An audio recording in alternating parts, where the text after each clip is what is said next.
Welcome to education point guys. तो आपका मेरे चैनल पे स्वागत है। आज का हमारा टॉपिक होगा बेसिक कंसेप्ट ऑफ साइंस का। हम देखेंगे जो कि डेली टू डेली लाइफ में यूज़ करते हैं, बट उसका टेक्निकली हम कंसेप्ट को नहीं समझते। तो टेक्निकली कंसेप्ट को समझना बहुत ज़रूरी है। आप कहीं भी जाके कुछ नहीं बोल सकते हो।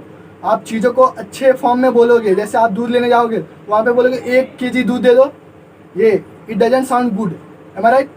तो ये सारी चीज़ें बहुत आपको टेक्निकली समझनी है। वहाँ पे जाना है दूध लेने, जो तो आप लीटर में मेजर करोगे, एम आई राइट। क्योंकि वहाँ पे आप वॉल्यूम ऑक्यूपाई होते हैं, वॉल्यूम देखते हो आप, वॉल्यूम चीज़ का क्या है, ये सारी चीज़ आपको ध्यान रखनी है। अब अगर वही वाइस वर्सा आप जाओगे, जैसे कोई आप कुछ सामान ले जा रहे वेजिटेबल, तो बोलोगे 1 लीटर का वेजिटेबल है तो 1 लीटर। तो ऐसा चीज़ें नहीं होनी चाहिए। ये सारी टेक्निकल चीज़ें आपको समझनी है। मास और वॉल्यूम डिफरेंस है, ये सब चीज़ें जो टेक्निकली हमको समझनी है। तो टेक्निकली चीज़ों को समझते हैं हम। तो मेरा टॉपिक होगा मास वर्सेस वेट, जो कि बहुत कंसेप्ट होगा और बेसिकली पीपल नहीं समझते क्या बोलना चाहते। तो आइए एक्चुअली मैटर ऑफ कोई भी ऑब्जेक्ट रहता है, तो मैटर ऑफ ऑब्जेक्ट कोई भी बॉडी के इनसाइड रहता है। जैसे मैं अभी आप जाते हो शॉप पे, तो शॉपकीपर को बोलते हो ये कप में ज़रा 1 kg का एक कप में आप मुझे ½ kg या जो भी आप 750 ग्राम मांगते हो उसे, ये 1 kg का कप है। तो उसमें आप बोलते हो 750 ग्राम, पौना किलो, आप शुगर दे दो। आप ऐसा तो नहीं बोलते ना 1 लीटर शुगर दे दो। ये कभी टेक्निकली रॉन्ग है ये सारी चीज़ें। तो ये सब चीज़ें आपको समझनी है। मास को हम लोग मेजर करते हैं केजी में। मास का ऐसा यूनिट क्या है?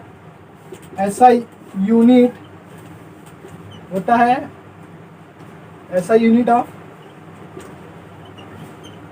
मास का होता है केजी, जो कि हम मेजर करते हैं कोई भी जो मैटर बॉडी के इनसाइड होता है। जैसे ये कप है, उसके अंदर आप शुगर डालोगे तो वो एक मैटर है जो कुछ स्पेस ऑक्यूपाई करता है और उसका वजन होता है। वजन नहीं बोलेंगे हम लोग, उसका द्रव्यमान, वजन is a different thing to say. Technically हम चीज़ों को समझेंगे। तो ये ऐसा यूनिट ऑफ मास का केजी होता है। और आप जाते हो तो वहाँ पे बोलते हो 750 ग्राम्स ऑफ शुगर दे दो, तो वो आपको दे देते हैं शॉपकीपर।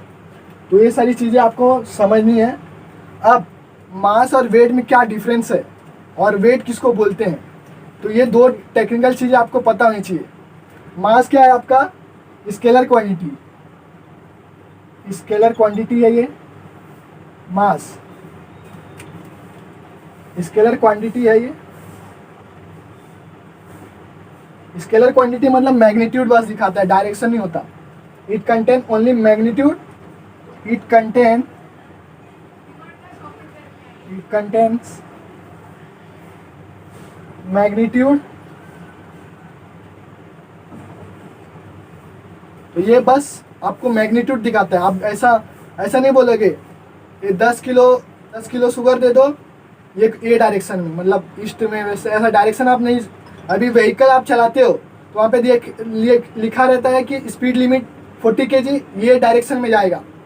तो वो होता है वेलोसिटी, वो होता है आपका मैग्नीट्यूड और एज वेल डायरेक्शन। मैग्नीट्यूड क्या था? 40 km/h। वो आपको ब्रिज से जाना है, क्रॉस करते समय इतने का स्पीड लिमिट होना चाहिए। तो वहाँ पे डायरेक्शन भी दिया होता है, तो उसको बोलते हैं वेक्टर क्वांटिटी। अब ये स्केलर क्वांटिटी, स्केलर मतलब ओनली कंटेन मैग्नीट्यूड। तो ये सारी चीज़ें आपको कंसेप्ट वाइज समझनी है। ये आपको समझ में आया होगा यो, और ये सारी टेक्निकल चीज़ें आपको पता होनी चाहिए। टेक्निकली हम लोग क्या बोलते हैं इसको, ऐसा कोई भी ब्लंडरली मत बोलिए आप कोई भी चीज़ें। आप ये चीज़ें इंपॉर्टेंट है, नोट करके रख लो आप। मास ऑलवेज रिमेन्स कांस्टेंट एवरीवेयर। इसका कॉन्सेप्ट का कहने का मतलब क्या है ये सेंटेंस का, कि मास हमेशा कांस्टेंट रहता है। कहीं भी जाओ आप, दूसरे प्लेनेट पे भी चले जाओ, तो ये मैटर हमेशा नो चेंज होता है। तो इसमें नो चेंज, कोई भी मैटर, कोई भी एन नंबर ऑफ चीज़ें हैं, कोई भी स्टफ लेके जाते हो तो उसका मेजर अगर 10 kg का है तो वो प्लेनेट पे भी उतना ही होगा। और अर्थ पे, अगर अर्थ पे वो 10 kg है या 10 kg बोलो, अगर अर्थ पे 10 kg है तो वो मून पे भी सेम ही होगा, हमारा। तो वहाँ पे भी 10 kg ही होगा वो, 10 kg। तो हमारे तो आप ये चीज़ें कंसेप्चुअली देखिए, ये सारी चीज़ें आपको समझनी है। तो मैंने क्या बोला, मास ऑलवेज रिमेन्स कांस्टेंट एवरीवेयर, और यहाँ पे नो चेंज होता है, मास में कोई इफेक्ट नहीं आता। आप प्लेनेट से कोई भी प्लेनेट पे जाओ, doesn't make any sense, it's going to be remain same.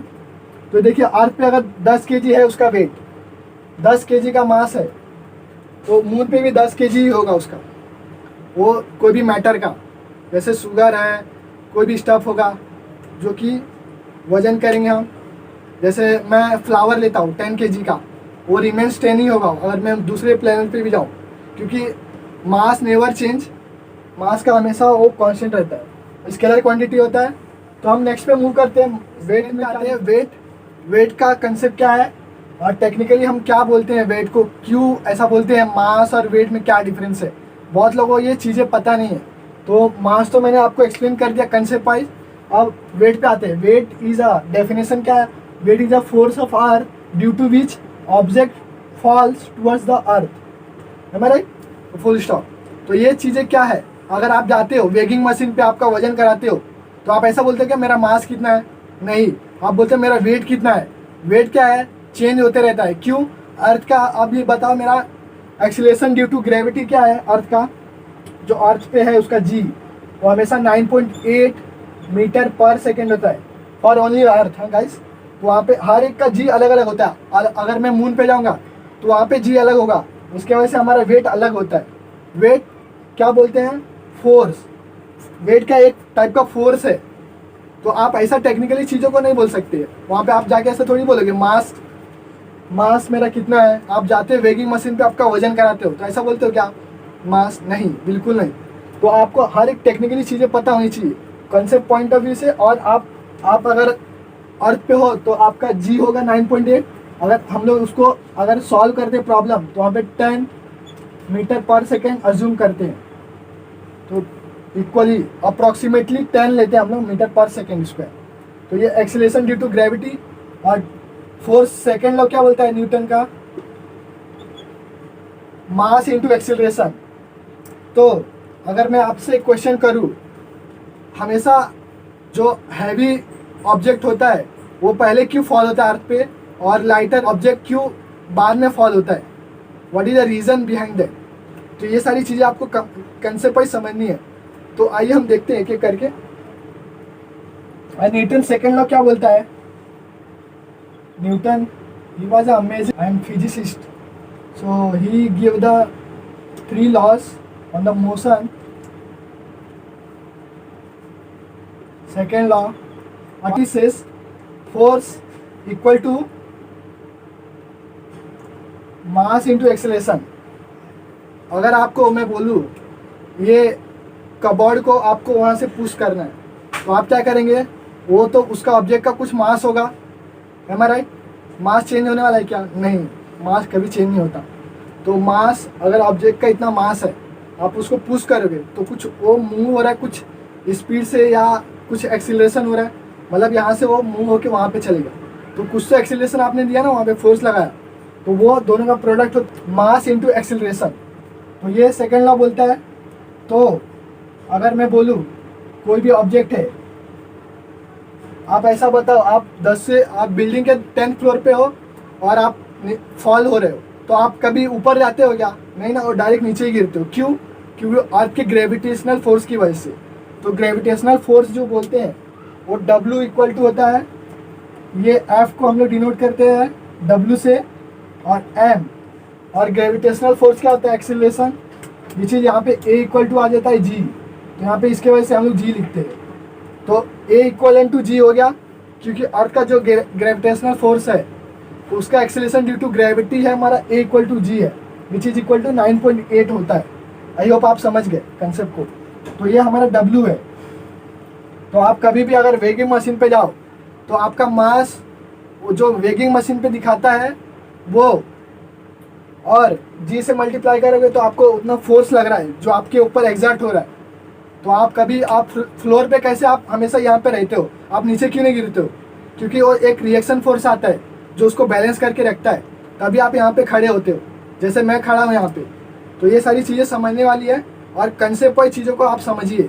क्योंकि टेक्निकल चीज़ें आपको बहुत नॉलेज होना चाहिए, आप कहीं भी जा रहे हो और कोई भी गवर्नमेंट प्रिपरेशन कर रहे हो, आप IIT JEE या MSCT के लिए कोई भी, तो ये एक एज अ सिटीजनशिप नागरिक होने के नाते भी आपको पता होनी चाहिए और एक स्टूडेंट होने के पॉइंट ऑफ व्यू से भी आपको पता होनी चाहिए। तो ये तो समझ गए आपको W=mg। तो आप वहाँ पे ऐसे जाके वेगिंग मशीन पे ऐसा मत बोलना कि मेरा मास कितना है, आप वहाँ पे जाके बोलते हो वेट कितना है। तो वेट में आप लेते हो आपका फोर्स लेते हो, तो वेट का यूनिट क्या है, मैं यहाँ पे जस्ट लिखता हूँ, वेट का यूनिट क्या है, न्यूटन। यहाँ पे न्यूटन एन से डिनोट करते हैं न्यूटन को। ये हमारे सबसे फिजिक्स के देवता है, ये DT of God father of physics है, ऐसा हम बोल सकते हैं। ये न्यूटन बहुत सारी चीज़ें हमको देखे गए जो कि हम पढ़ रहे हैं। बोलते हैं ना, वो एक स्टोरी है, एप्पल, उसने वो ट्री के नीचे बैठा था, एप्पल गिरा, तो एप्पल कैसे गिरा, क्यों गिरा, तो वो सारे रिसर्च के बाद ये सारे कंक्लूजन उन्होंने दिया। तो हम लोग एक एप्पल का हमको इतना भुगतना पड़ता है फिजिक्स में। तो देखिए W का हम लोग का यूनिट क्या होगा, ऐसा यूनिट न्यूटन। अगर आप इसको CGS यूनिट में करोगे तो डाइन बोलते हैं उसको, DYNE। वो डाइन मत समझिए, डाइन होता है एक यूनिट होता है CGS में, तो डाइन हो गया। तो ये तो समझ गए। अभी डिफरेंस क्या है, वेट क्या है, वेक्टर क्वांटिटी है, और वेक्टर क्वांटिटी मतलब मैग्नीट्यूड भी होगा, डायरेक्शन भी होगा। अगर मैं बोलूँ आप लिफ्ट में हो, ये लिफ्ट है और ये लिफ्ट में आप हो, ये लिफ्ट है और लिफ्ट में आप ऐसे अंदर हो, जा रहे हो आप कोई भी फ्लोर पे, अज्यूम करें आप 5th फ्लोर पे जा रहे हो, तो 5th फ्लोर जाने के लिए क्या करेंगे हम लोग, हमारा डायरेक्शन क्या होगा, अपवर्ड की डाउनवर्ड, ऑब्वियसली अपवर्ड ही होगा। तो ये अपवर्ड है, तो इसका डायरेक्शन है ये, तो इसलिए हम लोग इसको बोलते हैं वेक्टर क्वांटिटी। अब ऐसा दिया रहेगा आपके ऊपर कितने का फोर्स लग रहा है, 40 न्यूटन का, तो ये डायरेक्शन भी है और मैग्नीट्यूड भी है। मैग्नीट्यूड मतलब वैल्यू कुछ दिया है, वैल्यू को हम लोग बोलते हैं मैग्नीट्यूड, मैग्नीट्यूड। और डायरेक्शन ऐसा दिया रहता है अपवर्ड। अगर आप नीचे आ रहे हो तो लिफ्ट से तो डाउनवर्ड, बट फोर्स आप पे कौन सा लग रहा है, एक तो mg का लगता है जो कि डाउनवर्ड लगता है, और दूसरा इस पे मास इंटू एक्सेलरेशन का लगता है।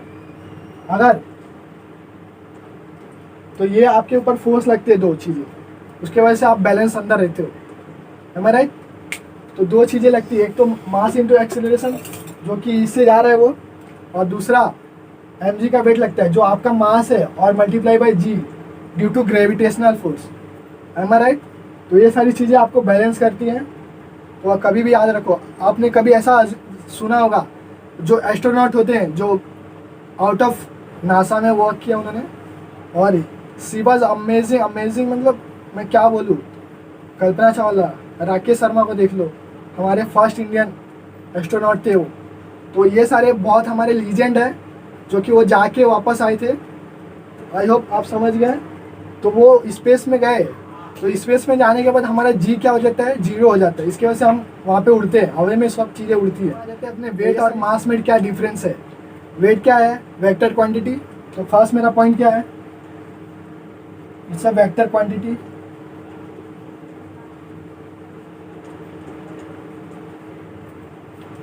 और मास में क्या है मेरा फर्स्ट पॉइंट, स्केलर क्वांटिटी है ये।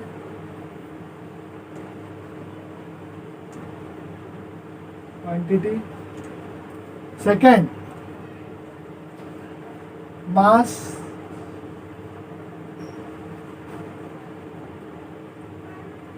Remain same everywhere.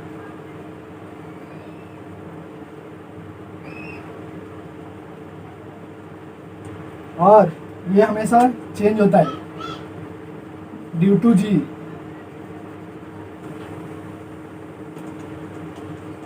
जी का मतलब क्या है, कोई भी एक्सीलरेशन ड्यू टू ग्रेविटी। अगर मून पे हो तो मून का जो वेट होता है वो कंपेयर टू अर्थ बहुत छोटा होता है, तो उसका एक फार्मूला है। तो मैं वेट का फार्मूला लिखता हूँ यहाँ पे, जो कि अगर आप मून पे जाते हो तो आपके ऊपर कितना फोर्स लग रहा है, आपका वेट क्या होगा, किसी ऑब्जेक्ट का वेट क्या होगा। वो वेट का एक फार्मूला है, weight of object on moon equal to 1/6 time होता है जो weight of object on earth. ये शॉर्ट फॉर्म में लिखा 1/6 टाइम होता है, तो इसलिए आपको पता होना चाहिए wait of object on moon पे 1/6 टाइम मतलब छोटा होता है। Weight of object weight of earth से 1/6 टाइम छोटा होता है। ऐसा एक्सपेरिमेंटल वैल्यू है, बट नियर बाय वैल्यू आता है 1/6 टाइम। तो ये सारी चीज़ें आपको पता होनी चाहिए। तो ऐसे ही कंसेप्ट आपने इतना डिफरेंस लिखा, और भी डिफरेंस है, आप कमेंट सेक्शन में कमेंट बताओ क्या क्या कंसेप्ट आपको समझ में आते हैं। तो आपको टेक्निकली चीज़ों को समझना है, तो ऐसा आप कभी जाके उधर मत बोलना। आप कहीं भी कुछ जा रहे हो वेगिंग मशीन पे, तो आप ऐसा बोलो मेरा मास कितना है, आप ऐसा मत बोलो वेट कितना है। और वेगिंग मशीन नाम ही उसका वेगिंग मशीन क्यों है, क्योंकि वो फोर्स एक्सर्ट करता है। आप उस पर प्रेस करते हो ना, ऐसा तो नहीं है ना आप जाके ऐसे उस पर आप खड़े रहो तो आपका तो फोर्स एक्ट हो रहा है ना उस पर। ऐसा थोड़ी हावे में आप खड़े हो आपका वेट ऐसा मेजर हो रहा है, नहीं ऐसा बिल्कुल नहीं है। ऐसा आप नहीं बोलोगे, टेक्निकली चीज़ों को समझना है। तो आप ऐसा कभी मत बोलना जाके वहाँ पे कि आपका वेट कितना है। आप वेट वहाँ पे एक्सर्ट करते हो तो वो आपका वेट ड्यू टू ग्रेविटी के वजह से लगता है। आप समझ गए अभी तो आप टेक्निकली चीज़ों को ध्यान रखो और समझो, ना कि मगअप करो। तो आप जहाँ भी हो स्वच्छ हो, और ऐसे ही आपके लिए वीडियो लेके आता रहूँगा। मैं आशा करता हूँ आप जहाँ भी हो स्वच्छ हो, हैप्पी हो। जय हिंद, जय Bharat, stay home, stay safe.